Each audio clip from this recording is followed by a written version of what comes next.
Hello everybody, it's me, Pacific, and today I'm bringing you a video live from my pickup truck. Of course, it won't be live by the time you see it, it'll be old. Today I wanted to talk about Denver metro traffic, and this is not just a problem in Denver, but we'll spotlight Denver because this is where I live. No, I'm not giving out my address so that you can trash me, but hey, I wanted to talk about driving, but before I get started, and something that needs to be known is that, man, I got to open the window. Hold on. It's hot. Okay, there we go. The thing that I want you to know is I have a CDL driver. I've had no tickets in 10 years, no speeding tickets, no parking tickets. Now, I'm not perfect. Nobody is. This video is not about perfection. But what we're going to talk about today is what I've noticed with people driving. I drove school buses and trucks and CDL vehicles for years, and I was a decent driver with good references and still am. I want to talk about drivers in Denver because I've noticed a couple things. And I'm going to pick on SUVs to start with because I noticed that a lot of middle class people that buy SUVs, as well as gangbangers and punks that spend more money on their ride than they do renting an apartment and being responsible to their children and their wife and everybody else if they're actually married and not shagging up with somebody. Yes, I took a stab at that, I admit it. It's interesting that SUV drivers think they own the road, and 9 out of 10 of them are speeding excessively over the speed limit. Watch any time in wintertime in Denver or any city that gets snow and tell me which vehicles are upside down on their sides and smashed in bad collisions in the winter. That's right, four-wheel drives, SUVs, and big pickup trucks. Do you know why? Because people with four-wheel drive did not graduate from a proper driver training class and did not learn that four-wheel drive means four-wheel slide and means that they just simply go faster on ice than a two-wheel drive does, because when they hit the brakes, they slide further and longer than I do in this two-wheel drive Ford pickup truck. I have driven for years in Minnesota, in the mountains of Arizona. I have lived in Colorado and Washington, and every place I lived had winters. Some of the severest were in Minnesota. I drove a school bus there. I've driven trucks on the ice here, and I've driven my pickup. And let me tell you something, I have never been in an accident in a two-wheel drive vehicle or 4x4, and I've never owned a 4x4, but here's the deal. I drive for the conditions, and because I know it's slick, I'm going slower. People with anti-lock brakes, airbags, side impact beams, and all the little safety features put on these new vehicles have a false sense of security. Let's talk about proper driving procedures on Interstate 25, Interstate 76, and Interstate 70 and 6th Avenue. People think that 55 means 80. I don't know why it is, but I've noticed something in America.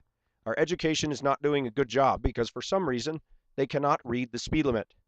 The speed limit says 25 through a construction zone and they're still going 45, and then they wonder why they get a ticket mailed in by the photo radar down on Santa Fe under the bridge construction. I find that most of the violators out there, I found something to be interesting. These are college-educated professional peoples that wear suits and ties, carry briefcases, middle-class moms, minivan moms that are shuttling their kids around, speeding. And when I say speeding, I'm not talking 5 over. I'm talking 10, 15, 20.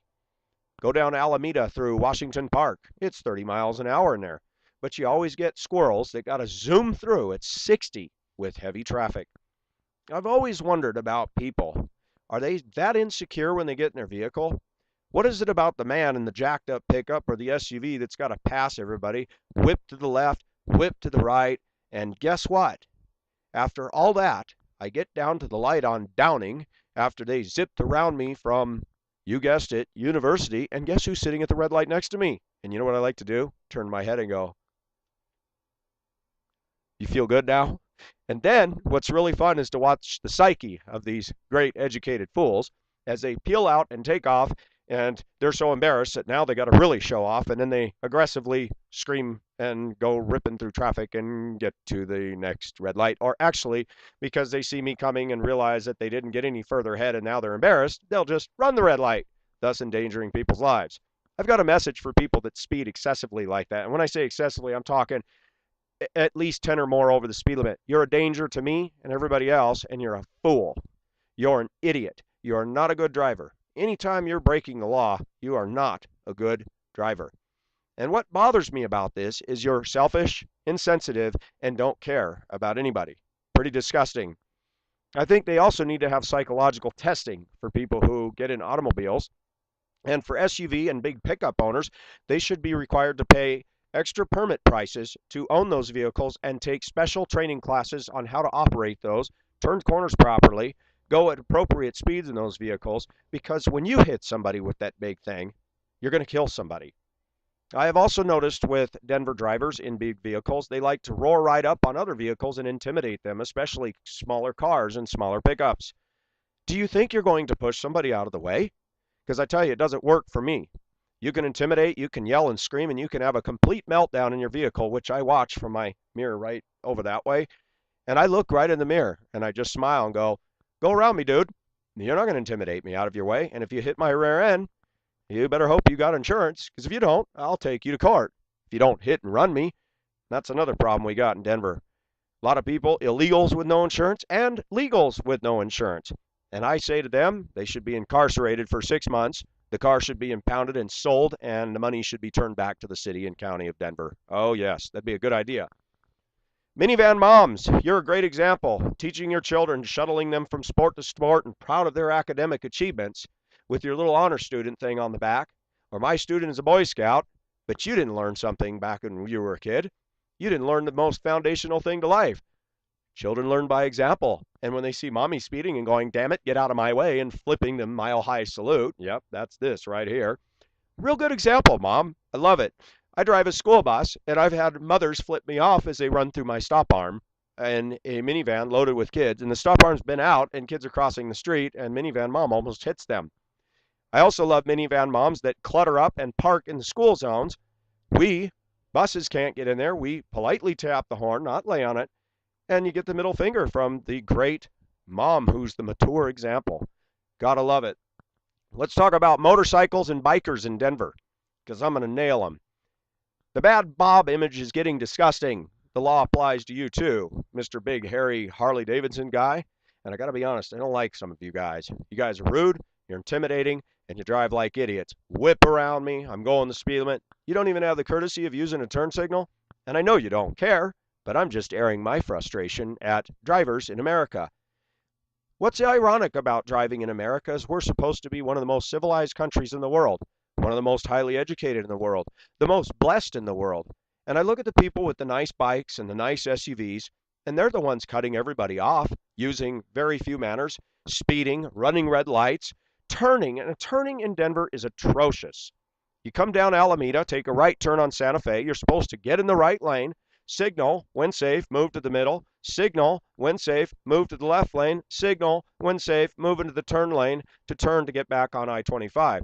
But does anybody do that? They make a right turn, they swing all the way into the left lane, and I love it when I'm in a big bus and they do that, and 10 cars are all beelining around me, and then I can't even get over following the rules because all these scholastically educated, college-educated, upper-middle-class people, and yes, gangbanger punks, let's be fair, don't know how to read the traffic laws, and they don't care.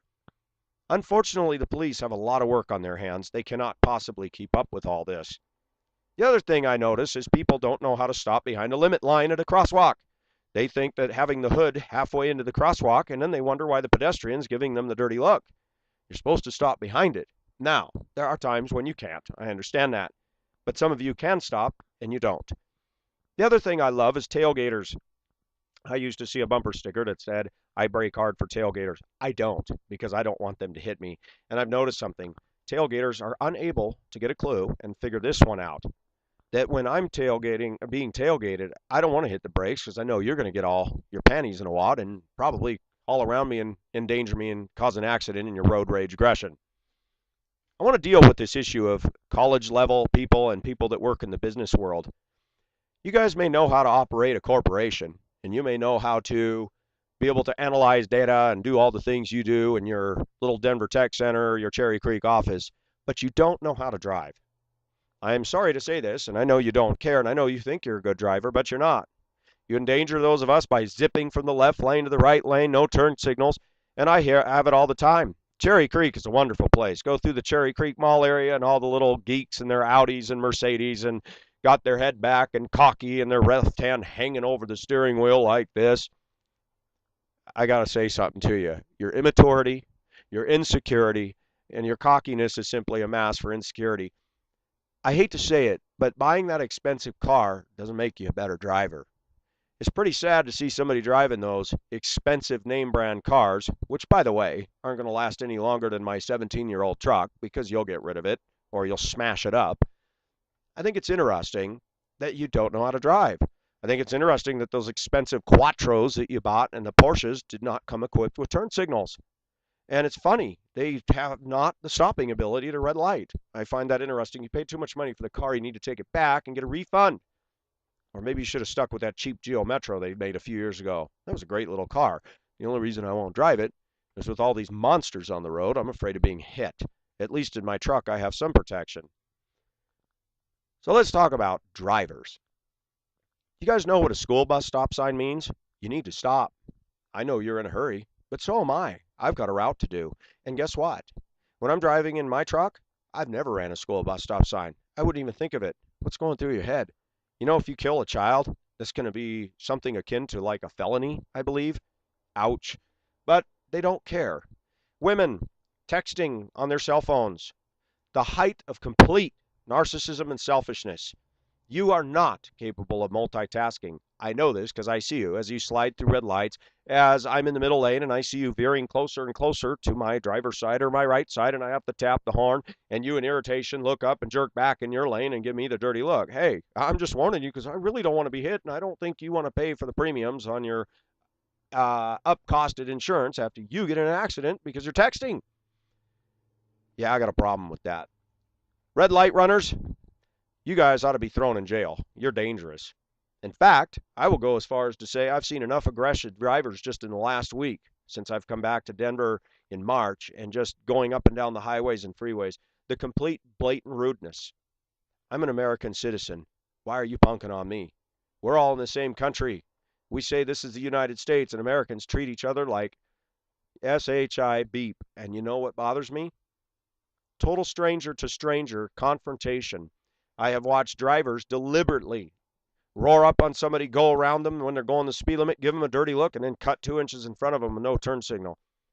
What are you guys doing? How do you know I'm not carrying a pistol? How do you know somebody else isn't? No, by the way, I don't have a gun. That's not a threat.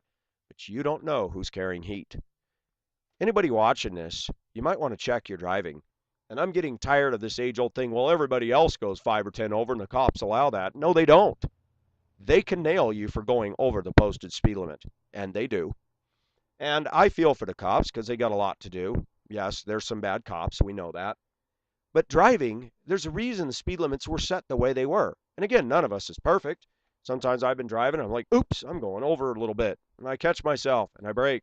And yes, I brake going down the hill when it's 40.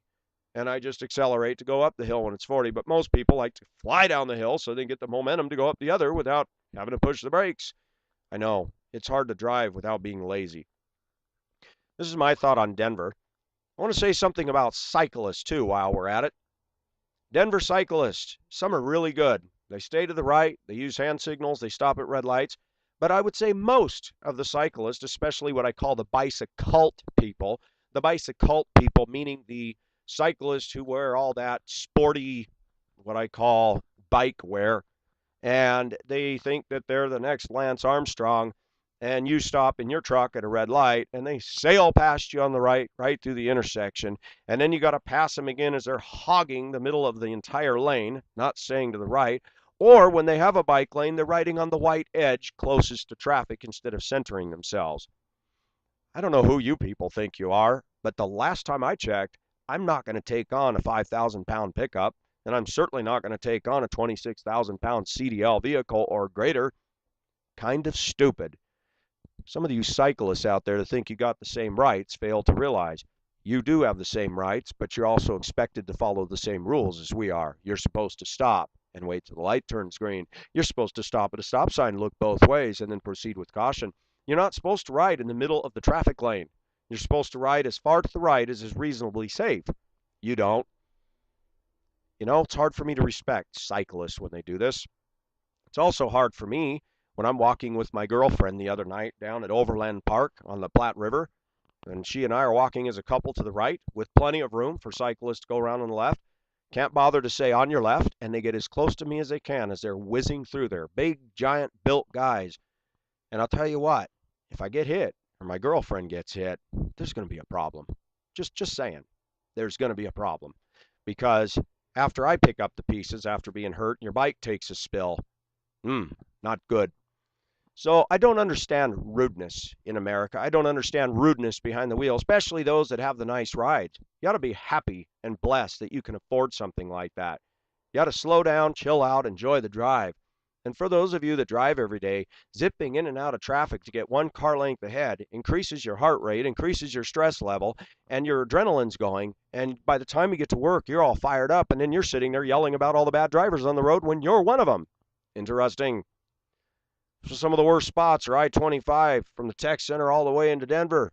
Santa Fe, horrible. Then these major intersections where people are jockeying for position and people fly to the right and fly to the left, and it's 30 miles an hour, and you get some SUV going so fast they can't center themselves in the lane, and they're almost scraping the side of my truck.